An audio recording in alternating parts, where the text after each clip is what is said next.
देखिए संकेत थोड़े से कमजोर साइड पर हैं और पहले मैं एशियाई बाजारों की बातचीत करना चाहूंगा क्योंकि जिस तरह से चाइना ने जापान को लेकर एडवाइजरी जारी की थी अपने जो टूरिस्ट हैं या फिर जो स्टूडेंट्स जाते हैं वहां पर स्टडी करने उनके लिए एडवाइजरी जारी की थी और उसके बाद दोनों देशों के बीच में थोड़ा सा फ्रिक्शन बढ़ता हुआ दिख रहा है और जापान में जो ट्रैवल रिलेटेड जो स्टॉक्स हैं या फिर ब्यूटी रिलेटेड जो स्टॉक्स हैं उनकी तेज पिटाई हो रही है और आज जापान का बाजार निकेई फिलहाल करीब करीब 1000 अंकों की गिरावट के साथ कारोबार कर रहा है और ये लगातार तीसरा सत्र है जब हम एशियाई बाजारों में जब हम जापानीज मार्केट में गिरावट देख रहे हैं।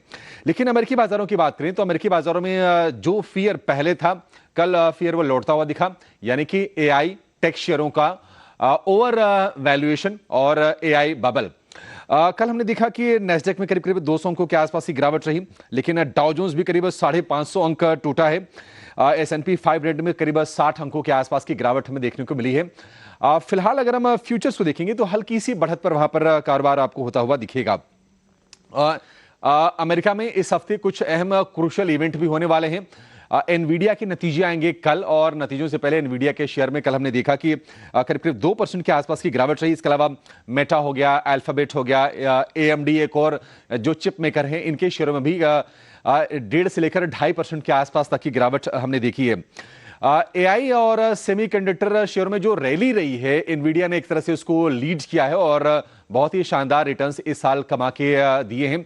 और अगर हम टेक हेवी जो इंडेक्स है नेस्डेक, अगर उसकी चाल की बात करें तो लगातार 7 महीने की तेजी हो चुकी है। हालांकि ऐसे संकेत मिल रहे हैं अब तक जो चाल रही है नवंबर में शायद इस हफ्ते जाके रैली थम जाए। देखते हैं कि ये महीना जब खत्म होता है तो नेस्डेक की चाल क्या होती है। लेकिन डेटा के लिहाज से अब ये काफी इंपॉर्टेंट होगा। कल हम देखेंगे कि यूएस फेड बैठक के मिनट्स आएंगे और परसों यानी कि गुरुवार को नॉन फार्म पेरोल के नंबर आएंगे। अमेरिका में शटडाउन खत्म होने के बाद पहली बार ये नंबर्स रिलीज हो रहे हैं। 43 दिन तक शटडाउन चला था, उसके बाद उसको खत्म करने को लेकर सहमति बन गई थी। लेकिन अर्निंग के लिहाज से अगर आप देखेंगे तो इस हफ्ते वॉलमार्ट हो गया, होम डिपो हो गया, टारगेट हो गया, ये कुछ बड़ी कंपनीज हैं जिनके नतीजों पर अमेरिकी बाजारों में फोकस रहने वाले हैं। चाइना से थोड़े जो ट्रैवल एडवाइजरी जो जारी की गई है अपने सिटीजन्स को, उसके चलते हम देख रहे हैं कि जापान का बाजार कमजोर है जैसा कि हम चर्चा कर रहे थे और निकेई में तीसरे सत्र में कमजोरी है। दक्षिण कोरिया का बाजार भी हम देख रहे हैं कि आज गिरावट का शिकार हो रहा है। करीब करीब 2% के आसपास की कमजोरी हम कोरिया के बाजार कोस्पी भी देख रहे हैं। कल की जो तेजी हुई थी आज वो पूरी तरह से रिवर्स हो रही है।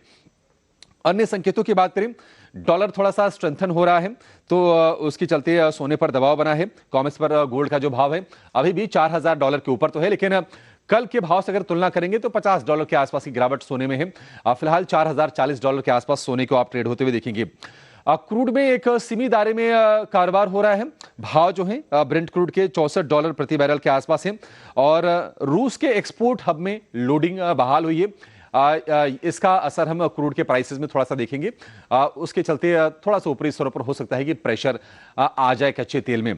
लेकिन अन्य संकेतों की बात करें, यूएस के 10 ईयर की जो बॉन्ड यील्ड है उसमें कोई ज्यादा चेंजेस नहीं है। कल हम 4.14% के लेवल देख रहे थे, आज ये 4.13% है, इसमें कोई चेंजेस नहीं है। डॉलर इंडेक्स 100 के तो नीचे ही है, 99.57 डॉलर इंडेक्स का लेवल है।